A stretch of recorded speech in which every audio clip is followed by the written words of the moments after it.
Promotionnez vos produits et dynamisez votre image sur Radio Clédou, première radio privée commerciale de Bamako. Découvrez nos différents supports de communication en contactant notre service commercial au 20 21 0018. 20 21 0018.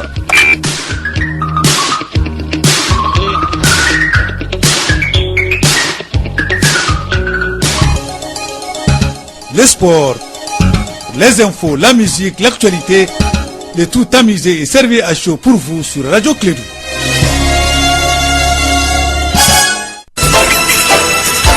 Radio Clédou, le journal avec Sotelma Malitel.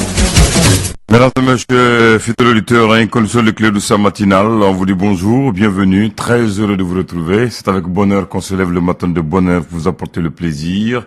Et mesdames et messieurs, nous sommes dans un mois béni, le mois de Ramadan. Musulmans croyants pratiquants, Allah, le Tout-Puissant vous donne la force de supporter le mois et d'accepter les jeûnes.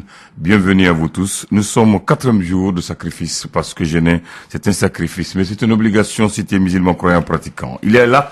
Il s'appelle Moussa Papa Abdoulaye Dra, j'ajoute Al-Hajj. Comme ça, vous saurez qu'il est musulman convaincu et pratiquant parce qu'il a été à la Mecque. Alors, bonjour à toi, Al-Hajj, Papa, bienvenue. Merci beaucoup, Abdoulaye Andan. Vous le disiez tantôt, hein, c'est avec un bonheur qu'on informe nos auditeurs, même avec la pluie, Andan. Ah, absolument. Je tiens à rappeler qu'il a bravé quand même la pluie à être là ce matin. Mesdames, messieurs, ça sera un réveil assez difficile aujourd'hui avec cette très belle pluie qui arrose Bamako et environ. Nous vous informons sous vos draps, enfin, chez vous. Mesdames, messieurs, réchauffez-vous en suivant ce journal. L'information concernant la lapidation d'un couple non marié censé s'être déroulée le 14 mai dernier à Aguelok, au nord du Mali, n'était qu'une rumeur. La lapidation n'a pas eu lieu. Le couple est sain et sauf. 2 ans que l'accord pour la paix et la réconciliation nationale issu du processus d'Alger a été signé. La CMA, face à la presse hier, tire son bilan et revient sur la mise en garde de la médiation internationale qui voulait léger ses primes au cas où elle ne quittait pas le camp 1 de Kidal. L'actualité, c'est aussi cette rencontre des chefs d'État français et russes. Emmanuel Macron et Vladimir Poutine ont affirmé vouloir renforcer la coopération entre les deux pays. Les deux chefs d'État ont fixé un calendrier dans les dossiers syriens et ukrainiens. Mois de Ramadan, mois de pure dévotion, interdiction de manger entre le lever et le coucher du soleil, ce qui entraîne un changement du régime alimentaire. Quels sont les comportements à adopter en matière de nourriture? Les détails dans ce journal.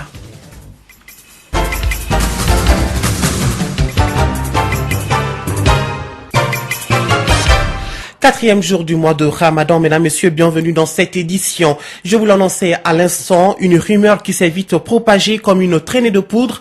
Nusra al-Muslim al-Islam, la nouvelle alliance djihadiste, réfute la lapidation d'un couple dans la zone d'Aguelok. Le couple en question vaque librement à ses occupations, selon un communiqué du groupe djihadiste publié en arabe en fin de semaine. Certains habitants d'Aguelok ont confirmé l'information des djihadistes parce qu'ils ont vu les deux personnes en bonne santé. Kassim Traoré nous en parle. Le dimanche 14 mai 2017, des informations indiquaient que des djihadistes installés dans la zone d'Aguelok ont procédé à la lapidation d'un couple. Selon les informations, ce couple vivait ensemble depuis 4 ans sans se marier. C'est la jeune dame qui a été accusée d'avoir un enfant hors mariage. 2 semaines après cet acte, les djihadistes démentent la lapidation du couple composé de Baka Walet Ahmed et de At Ag Ahmed à Taglit, dans la région de Kidal. L'information concernant leur libération a été confirmée par certains habitants d'Aguelok, qui les ont vus sains et saufs. Les mêmes sources ajoutent qu'ils sont toujours surveillés de près par des hommes armés. Par la même occasion, Nusra al-Muslim al-Islam réfute les nouvelles sur l'enlèvement de l'équipe du CICR à Tungerekoumbe dans la région de Mopti, avant d'affirmer que l'équipe du CICR est rentrée sur leur territoire sans les informer. Et ils ont été arrêtés pour des enquêtes, ensuite libérés. Il est à signaler que malgré la présence des forces internationales Barkhane et MINUSMA dans la région de Kidal, ce sont les djihadistes qui contrôlent les principales routes dans le secteur de Tessalit et environnants. Au Mali, cela fait 2 ans que l'accord pour la paix et la réconciliation nationale issu du processus d'Alger a été signé. La coordination des mouvements de l'Azawad apprécie sa mise en application, surtout avec la mise en place des autorités intérimaires et des patrouilles mixtes. L'annonce a été faite au cours d'une conférence de presse, au cours de laquelle il a été également question du récent point de désaccord entre la médiation internationale et la CMA. Nous retrouvons Kassim Traoré. Cette conférence de presse se tient quelques jours après la mise en garde de la médiation internationale qui voulait couper les primes et indemnités des représentants de la CEMA au comité de suivi de l'accord. La médiation demande à la CEMA de libérer les camps de Kidal pour que le MOC puisse être opérationnel à Kidal. Almou Ag Mohamed, porte-parole de la CEMA. Nous, on a dit tout simplement que pour que la CEMA quitte ce camp, il faut qu'on s'assure qu'après nous, cette position, ce poste va être sécurisé convenablement.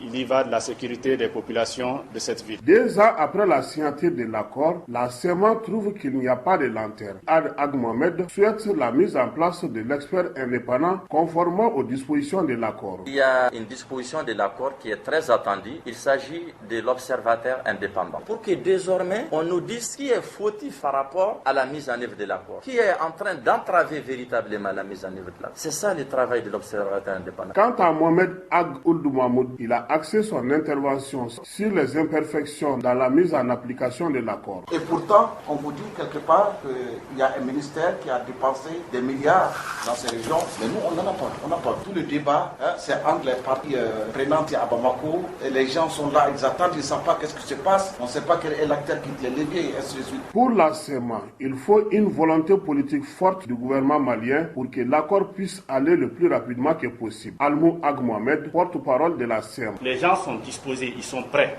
à recevoir toute disposition prévue par l'accord. Ils sont prêts à aller au camp. Ils sont prêts à faire fonctionner les autorités intérieures. Ils sont prêts à un retour de l'armée nationale reconstituée dans le cadre de l'accord. Cette rencontre avec la presse marque aussi le début des échanges entre les responsables de la CEMA et la presse malienne afin de donner de bonnes informations aux médias.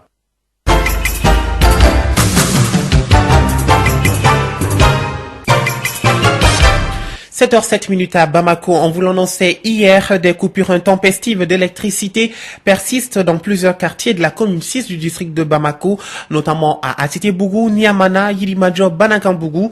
Selon Énergie du Mali, elles sont dues à un incendie provoqué par la forte chaleur, causant du coup l'explosion d'un disjoncteur. 2 cellules du poste d'interconnexion et de transformation de Sirakoro sont parties en fumée. Elles permettaient d'alimenter un plus grand réseau de distribution. Les pertes matérielles sont estimées à plus de 120 millions de francs CFA. La réhabilitation des cellules incendiées vont entraîner encore des coupures d'électricité. Les précisions avec Daouda Tchekoura Sanogo, directeur de transport et des achats de l'énergie du Mali. On a eu un incendie dans 2 cellules. La cellule arrivée du transformateur qui permet d'alimenter le réseau de distribution. Donc toute la zone qui est desservie par le poste de Sirakoro à 15 kV a été touchée. L'impact a été très important parce que c'était à 3 heures du matin à quelques heures du début du premier jour de carême. Nous avons passé toute la journée à travailler pour pouvoir faire revenir les ouvrages en service. L'incendie, c'est une défaillance d'un équipement. Dans nos premières investigations, nous pensons que c'est le disjoncteur qui a dû exploser. Le départ du feu à partir du disjoncteur. Et là, ça s'est répandu à la partie supérieure de la cellule et ça a attaqué aussi la cellule voisine. Il y a 2 cellules qui sont complètement brûlées, mais nous avons, lors des opérations de dépannage qu'on a essayé de faire hier, il y a les 4 cellules d'à côté qui ont été tellement touchées par la très grande chaleur qui a été entretenue dans la salle des cellules que les équipements ont de la peine à revenir. Donc ça veut dire que c'est 6 cellules que nous avons perdues à raison d'une vingtaine de millions par cellule. Ce qui est le plus grave pour nous même, ce n'est pas tout à fait ça. En dessus, les câbles de contrôle commande qui permettent d'amener toutes les informations du poste dans la salle de commande et qui permet à nos agents de voir le système, de pouvoir le contrôler, commander. Et ça, c'est beaucoup plus inquiétant pour nous, beaucoup plus grave. On a pu quand même rétablir et réalimenter la clientèle. Et c'est ici pour dire encore que toute cette zone risque d'être encore perturbée parce que ces travaux vont nécessiter des arrêts qui vont avoir des durées assez longues. Voilà, Daouda Tchikoura Sanogo, directeur de transport et des achats de l'énergie du Mali. À présent, actualité étrangère au Niger. 2 policiers nigériens et un civil ont été tués samedi soir dans une attaque contre un poste de police de la région de Tillabéri, près de la frontière de Burkina Faso, a annoncé dimanche soir le ministre nigérien de l'Intérieur. 3 policiers ont été également blessés. Répression en République démocratique du Congo. Les noms avaient déjà commencé à circuler ce week-end, mais hier, l'information est désormais officielle. L'Union européenne prend des sanctions contre 9 hauts responsables du régime de Joseph Kabila, signe que l'Union européenne semble avoir pris la mesure des violences qui secouaient le Kasaï. La plupart des noms sont en lien direct avec cette crise. Ouragan sans précédent à Moscou, une dizaine de morts et d'importants dégâts. Le plus violent orage jamais enregistré à Moscou a touché la capitale russe. Hier dans l'après-midi, il y a au moins 13 morts. Je vous l'annonçais dans les titres. Le président russe est reçu hier à Versailles pour inaugurer une exposition sur les 300 ans des relations franco-russes. Vladimir Poutine et Emmanuel Macron se sont entretenus en tête-à-tête avant de partager un déjeuner de travail. Lors de la conférence de presse commune qu'ils ont donnée, le président français a voulu jouer sur 2 cordes, dialogue et exigence, comme il avait promis avant la rencontre. Emmanuel Macron et Vladimir Poutine ont affirmé vouloir renforcer la coopération entre les 2 pays. Les 2 chefs d'État ont fixé un calendrier dans les dossiers syriens et ukrainiens. Et pour terminer, l'ancien dictateur panaméen Manuel Noriega, 83 ans, est décédé ce mardi 30 mai 2017 à la suite d'une tumeur cérébrale. Ancien agent de la CIA, il a passé plus de 2 décennies derrière les barreaux aux États-Unis pour des accusations de trafic de drogue en France, pour blanchiment d'argent et enfin au Panama depuis décembre 2011 pour la disparition d'opposants politiques sous son régime entre 1983 et 1989.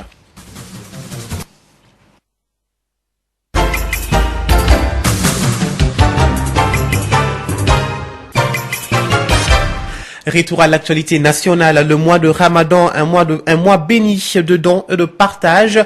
C'est dans ce cadre que le collectif des acteurs de marché du district de Bamako a offert 17 tonnes de sucre pour une valeur de 10 millions de francs CFA à ses marchés membres afin de leur venir en aide à l'occasion de ce mois de Ramadan. Écoutons El Hadj Cheikhoumar Gadjigo, secrétaire chargé des équipements marchands au niveau du collectif. Vous savez, d'abord, on a fait notre première édition, on a notre deuxième édition cette année. Et ce qui nous pousse à faire cela, c'est pour montrer d'abord à ce mois béni du Ramadan, qui est le mois de Carême. C'est normal, quand on rentre dans nos marchés, nos différents membres, les activités ne sont pas les mêmes, les capitales ne sont pas les mêmes. Il faut penser à ces membres-là pour les motiver davantage au sein de notre regroupement. C'est pour cette raison qu'on est obligé de se battre, nous en tant que responsables du bureau, pour venir en aide à ces membres du collège. Comment cela sera distribué? Ça sera distribué entre les bureaux communaux, parce que vous savez qu'on a des bureaux communaux aussi. Et dans ces bureaux communaux, tous les marchés sont représentés. Donc ça sera réparti entre les membres du bureau communal. Ils vont faire la répartition entre les différents quartiers afférents de leur commune. Quel est l'état actuellement de vos marchés, membres? Aujourd'hui, c'est vrai, le problème de nos marchés, ça ne finit pas. On se bat nuit et jour. Moi, aujourd'hui, en tant que secrétaire chargé de ces équipements-là, je suis au chevet de ces dossiers tous les jours. On invite les plus hautes autorités à nous solliciter davantage pour aller à la recherche de nos TF, ces différents marchés, pour que les problèmes en finissent, qu'on puisse avoir des soulagements au sein de nos marchés. Au micro d'André Traoré, à l'instant, El Hadj Cheikhoumar Gadjigo, il est secrétaire chargé des équipements marchands au niveau du collectif. Le Ramadan correspond à une période sacrée dans la religion musulmane pendant laquelle le rythme et les habitudes changent, mais c'est aussi une période où vous pouvez prendre beaucoup de temps à cuisiner car c'est un autre régime alimentaire qu'on adopte. L'idéal est d'éviter de grignoter continuellement tout au long de la soirée. Voyons les précisions avec Fanta Diakité. Une alimentation normale doit être équilibrée pour permettre à l'individu de bien se nourrir. Professeur Sidibé Assa Traoré, endocrinologue à l'hôpital du Mali. Nous sommes obligés, dans une alimentation normale, de prendre des sucreries, de prendre peu de graisse, de prendre du sel, de prendre des viandes, des poissons, des œufs. Au Mali, nous avons l'habitude de manger 3 fois par jour. Mais au moment du Ramadan, cette habitude change. Cela entraîne ainsi un déséquilibre alimentaire. Tout le monde sait que le repas de midi saute. Donc on ne mange que le petit matin et le soir. Et c'est pour cette raison que le ramadan parfois fait découvrir certaines maladies qui étaient cachées ou aggrave certaines maladies telles que le diabète ou l'hypertension, entre autres. Il n'est pas dit à tout le monde de jeûner. Le mieux, c'est de faire son bilan de santé à l'approche du mois de Ramadan pour éviter d'avoir certaines maladies. On conseille le jeûne à une personne bien portante ou une personne qui a une maladie mais qui n'exige pas de prendre plusieurs fois des médicaments. Et si c'est une maladie qui ne peut pas être gérée pendant le ramadan ou qui va être aggravée par le jeûne, l'important c'est de donner la raison à la personne de faire ou de ne pas faire le jeûne, parce que c'est une obligation religieuse. Très généralement, en ce mois béni du Ramadan, nous consommons trop de sucreries et des plats pleins de graisse, ce qui est déconseillé par les médecins. À la rupture, mangez oui, mais pas trop vous gaver. Bon Ramadan à tous les musulmans. Et oui, mangez oui et pas trop vous gaver. Nous restons avec vous, Fanta Adiakité, pour aborder à présent la chronique santé. On parle aujourd'hui des accidents vasculaires cérébraux.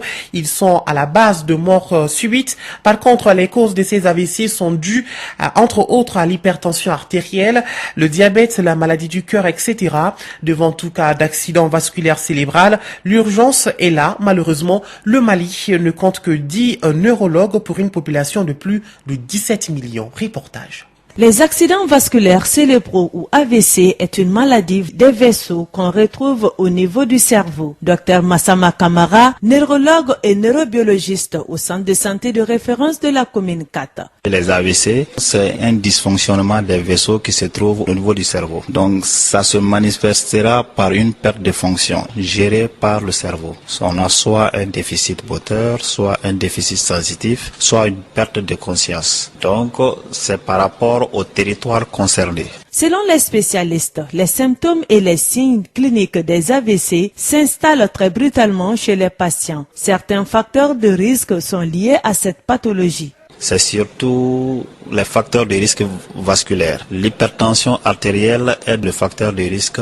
vasculaire que nous connaissons dans nos pays, comme dans les autres pays. Donc après l'hypertension artérielle, nous avons le diabète, l'obésité, le tabagisme et également la sédentarité. Nous avons également d'autres éléments qu'on appelle les causes directes. C'est les maladies du cœur, c'est les maladies des vaisseaux, c'est les maladies du sang. Et ces facteurs de risque contribuent à générer ces causes directes-là. Quelqu'un qui a une maladie du cœur, un cœur qui pompe pas assez, ça se traduit par une formation de caillots à l'intérieur du cœur et la personne va envoyer ça au niveau du cerveau pour boucher un vaisseau. C'est un AVC. L'autre chose, c'est les maladies du sang. Il y a un élément dans le sang qui est très coagulé. Donc ça va entraîner une anomalie de circulation du sang. Donc ça se manifeste par un AVC. Autre élément, c'est le cholestérol qui va se déposer à l'intérieur d'un vaisseau et le sang ne passe pas correctement pour atteindre le cerveau. C'est un AVC. Au dire du docteur Massama Kamara, neurologue et neurobiologiste au centre de santé de référence de la commune 4, il existe deux types d'accidents vasculaires cérébrales. Le premier type d'AVC le plus fréquent qui représente jusqu'à 70% des cas d'AVC, c'est ce qu'on appelle AVC ischémique. C'est un vaisseau qui est bouché. Un vaisseau qui est destiné au cerveau ou un vaisseau qui se trouve à l'intérieur du cerveau. Le vaisseau est bouché et le territoire qui est censé être vascularisé par ces vaisseaux n'est plus vascularisé correctement. On a une perte de la fonction de ces territoires-là. C'est l'AVC ischémique. L'AVC hémorragique, c'est le fait qu'il y a un vaisseau qui lâche, donc le sang est diffusé à l'intérieur du cerveau. On l'appelle AVC hémorragique et ce type représente 30 à 20% des cas. Pour une bonne prise en charge, les patients atteints d'AVC doivent être évacués rapidement à l'hôpital. Dans un pays développé sur le plan médical, quand on fait un AVC, il faut être le plus tôt possible. On recommande 3 heures dans le cas de l'AVC ischémique pour déboucher le vaisseau. Le plus tôt serait vraiment mieux parce que quand la personne arrive le plus tôt, on peut instaurer un traitement adapté pour sauver les neurones, c'est-à-dire les cellules du cerveau. Parce que quand on fait un AVC, on est en train de perdre du neurone. Plus on perd du neurone, plus on a les difficultés de récupérer ces neurones-là. Donc quand une personne fait un AVC, c'est une urgence absolue. La personne doit se diriger dans un CHU pour bien prendre en charge son état. Cependant, le Mali ne compte que 10 neurologues pour une population de plus de 17 millions. C'est pour ça que nous devons, nous neurologues, instaurer des séances de formation des médecins généralistes parce que nous n'avons pas assez de neurologues pour prendre en charge l'AVC parce qu'on ne peut pas référer tous les malades qui sont dans les différentes régions du Mali pour les prendre en charge à Bamako. Donc nous devons instaurer un programme de prise en charge de ces malades et équiper ces centres-là d'un scanner, le minimum avec un scanner cérébral. Donc vraiment, c'est cette politique de prise en charge que les autorités doivent opter pour vraiment penser à ces gens qui se trouvent dans les régions reculées pour qu'ils puissent bénéficier de certains soins. Pour mieux prévenir les AVC, il est conseillé de faire l'activité physique, de manger sain et d'éviter le stress. Et un mot de sport dans cette édition. Les champions d'Afrique cadets sont rentrés hier à Bamako. Ils ont été accueillis en grande pompe au stade de Mamadou Konaté par un grand nombre de supporters, les membres du ministre des Sports et la FEMAFOOT. Écoutons le capitaine Mohamed Kamara au micro de Djibril Kaba. Voilà, nous allons retrouver, donc, vous allez retrouver à partir de 7h50, et voilà, tout est bien. Nous allons retrouver donc Mohamed Kamara au micro de Djibril Kaba. On est fiers vraiment, on remercie d'abord le Dieu qui a voulu nous sommes là. On est fiers d'être malais, on est fiers parce que le public malais ils sont sortis venus massivement pour nous accueillir. Vraiment ça nous a touché quoi, ça nous a touché. Ça a été une surprise? Non, ce n'était pas une surprise pour nous. On savait qu'on défendait les Mali. Les Maliens même ils savent qu'on est là-bas pour les Mali. On est là-bas pour les Mali. On a tout fait là-bas pour les Mali. Vous disiez cette coupe à qui? Au public malien, c'est pour tous les Maliens. On donne ça au public malien. Voilà, tout le Mali est également fier de vous et je rappelle que les Aiglonnais ont battu le dimanche leur homologue du Ghana par le score d'1-0, cité dans les cadres de la 12e édition de la Coupe d'Afrique des moins de 17 ans. Et vous allez retrouver Sékou Kouné pour plus d'informations dans le journal des sports. Allez, prévision sur Bamako et environ, le ciel sera peu nuageux à nuageux avec un vent de direction sud-ouest d'intensité faible à modérée. La visibilité sera bonne. Des orages isolés accompagnés de pluie interviendront au cours de la nuit ou dans la matinée. Les températures maximales et minimales prévues pour la journée sont respectivement de 36 et 24 degrés. Le soleil s'est levé ce matin à 6h02 et il se couchera à 18h57, soit l'heure de la rupture du jeûne. C'est la fin de cette édition. Merci à vous de l'avoir suivi. Il est 7h20, présenté par Moussa Papaïdara, mise en onde Abdoulaye Andan. Votre pensée du jour: ruiner le présent en pensant au passé qui n'a aucun futur est une grosse erreur. Ruiner le présent en pensant au futur qui n'a aucun futur. Ruiner le présent en pensant au passé qui n'a aucun futur est une grosse erreur. J'espère que vous avez bien compris. Profitez de cette très belle fraîcheur qui nous a été offerte aujourd'hui et que le bon Dieu nous accorde les bienfaits du jeûne. Radio Clédou, le journal avec Sotelma Malitel.